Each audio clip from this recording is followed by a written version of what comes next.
Developers can't do everything. They often come up with a lot of ideas for games that either there's no time to get it done or they're just simply not feasible. And some of that stuff is incredibly cool. Hi folks, it's Falcon, and today on gameranx, 10 of the most amazing features cut out of our favorite games. Starting off at number 10, a summonable door to your own base in Dishonored. Now, Dishonored has so much going for it. There's so many different special powers in the game that are really detailed or capable of a lot and really let you sort of sandbox your way through the various levels. So it's kind of hard to imagine that they would have done more for it, and it's even harder to imagine them doing all of the work to make something and then not using it, which is exactly what they did with a special power that allowed Corvo to summon a door anywhere in the game. Now, the door, you'd plop it into the world and you could go through it and go back to Corvo's base. So you could restock on items, refill your health, take a break, or whatever. I mean, it's a great idea, but at the same time, it wasn't really that necessary because there was already a living space in the boat. And the decision that the developers ultimately made was that while it was cool, it wasn't necessary, so it had to go.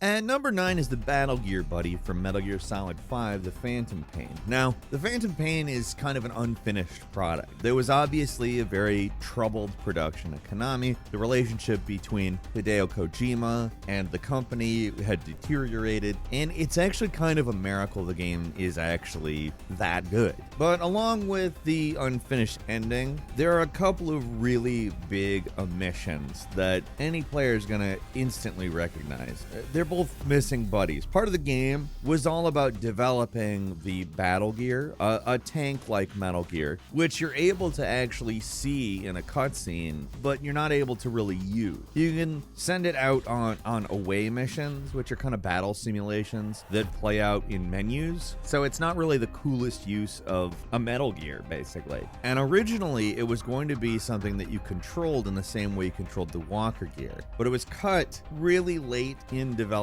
because it just wasn't quite where it needed to be, which sucks because imagine controlling a huge Metal Gear out in the Afghanistan desert. The other buddy is Chico, who was a really cool looking sort of assassin that you really probably would have had a fun time with because he had knives stashed all over his costume. Alas, that was not meant to be.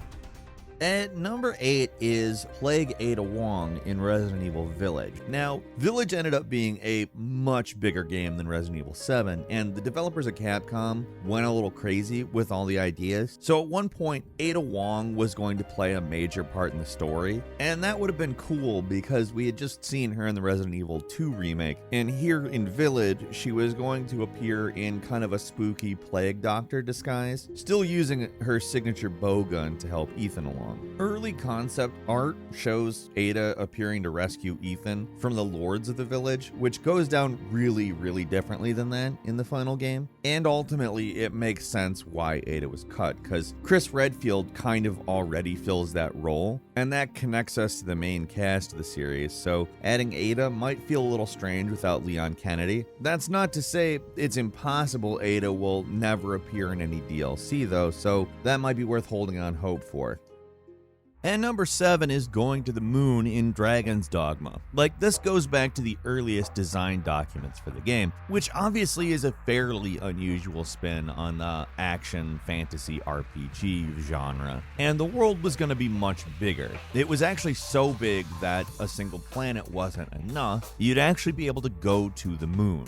The picture in the design documents actually kind of hilarious because you have this big map with all of these, like, it says Great Citadel, Goblin Enclave, Catacombs, and then off to the side there's a picture of the moon and it just has an arrow pointing at it that says moon. It's silly, but it would have been really cool. Now, hopefully someday there's a Dragon's Dogma 2 and maybe, just maybe, we can go to the moon in that.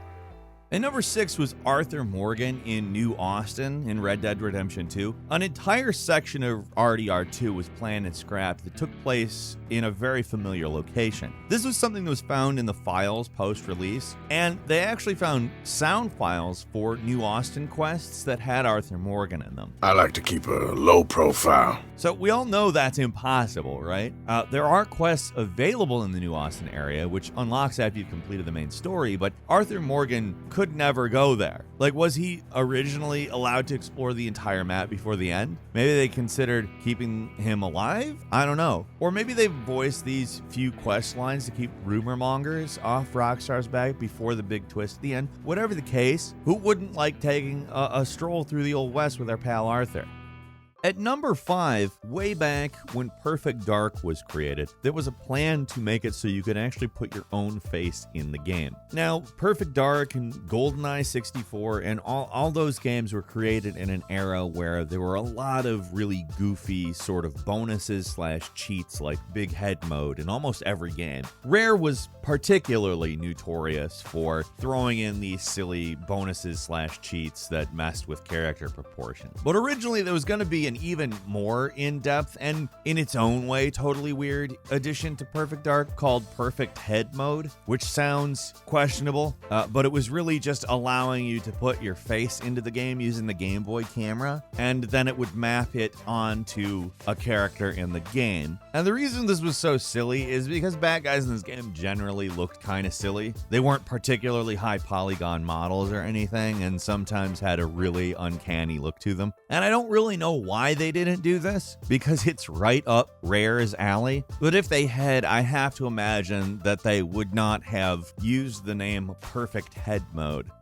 At number 4, Alan Wake was originally supposed to be an open world game. Like, it's a really, really good horror action game from Remedy with a rich story and, more interestingly, the beginning of a shared universe that Remedy is still developing currently. But it wasn't meant to be a linear shooter. It was meant to be, well, an open world game. What you're looking at right now, too, is an early beta where you'd have the entire town to explore. It had day and night cycles, and obviously, it being a horror game, night would have been much more difficult to deal with. There was also going to be the ability to drive everywhere, and basically you'd have to go around investigating the strange disturbances rather than, just following through levels in a linear fashion. The idea of an open world horror game is actually pretty cool. The closest thing I think we've ever really seen to that is Deadly Premonition. Now, that being said, the Alan Wake that they ended up actually creating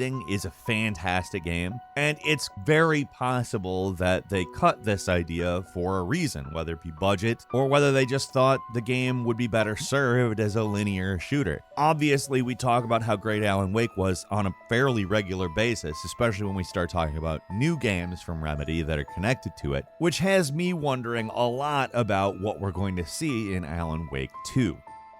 At number 3, The Lake of Mud in Bloodborne, a piece of cut content in a game that has lots of cut content. What's interesting, though, about Bloodborne is that you can actually find the cut content in the game using the Chalice Dungeons feature. For instance, like creatures that they didn't actually include in the game but were finished, like the mole, can be found if you're lucky or know what seed to use. Interestingly enough, in all of the picking apart of Bloodborne, it was found that there's an entire area that was cut, including a final boss. The Lake of Mud is this incredible discovery because the boss monster is fully modeled with animations, and the area just sort of resembles a drained, muddy beach. Obviously, a boss arena. And the boss itself is kind of a twisted version of the normal final boss, the Moon Presence. This version of it drags itself on the ground kind of pathetically, while in the actual game, the Moon Presence is a really aggressive and terrifying opponent. The Lake of Mud wasn't completely scrapped. In the Old Hunters DLC, you visit a similar beach in the fishing hamlet, which is where the entire curse began.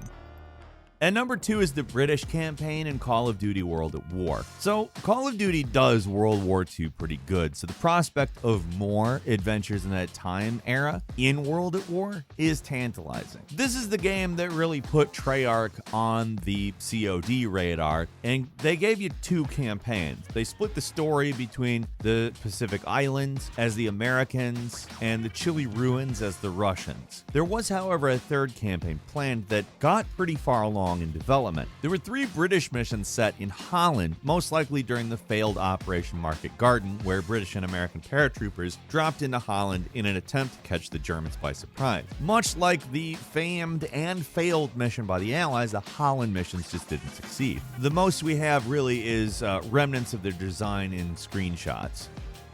And finally, at number 1, the ability to control a scarab in Halo Reach. Probably the one that we would have liked to have not been cut more than anything else. Halo Reach was the big finale to Bungie's time with the series, and it was a pretty high note, after which they were leaving to make Destiny and blaze a trail in the live service arena. Halo Reach had a planned mission where your character got to actually personally control a scarab, one of the big destructive walkers that the Covenant army used. It actually made it pretty far into the game too, because modders were actually able to implement and use the drivable scarab on PC, but you need a really big level to use it in because, well, A, it's big, and B, it's not particularly wieldy. It's really cool and a scarab-sized huge shame that it didn't make it into the game. That's all for today. Leave us a comment, let us know what you think. If you like this video, click like. If you're not subscribed, now's a great time to do so. We upload brand new videos every day of the week. Best way to see them first is, of course, a subscription, so click subscribe. Don't forget to enable all notifications, and as always, we thank you very much for watching this video. I'm Falcon. You can follow me on Twitter @FalconTheHero. We'll see you next time right here on gameranx. Next time.